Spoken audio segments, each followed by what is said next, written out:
your two perspectives on, but when we started, it's not like nobody ever took inventory of the furniture in their office in the history of furniture. Like, it did exist.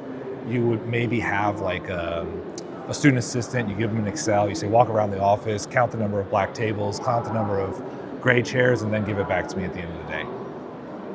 She doesn't know anything about tables, okay, black chair, etc.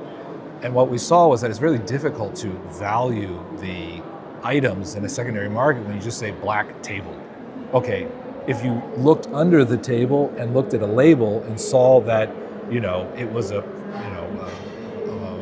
renowned German designer from the 1950s, mid-century, and actually it's worth 3,000 euros, if you don't understand what is the information that you need in order to value things and to actually facilitate that secondary market, that's where we came in and said, okay, let's purpose build it to extract the information as efficiently as possible, because we have to physically send somebody out, right? So we need to do it efficiently, but what is the information needed in order to properly value something in a secondary market?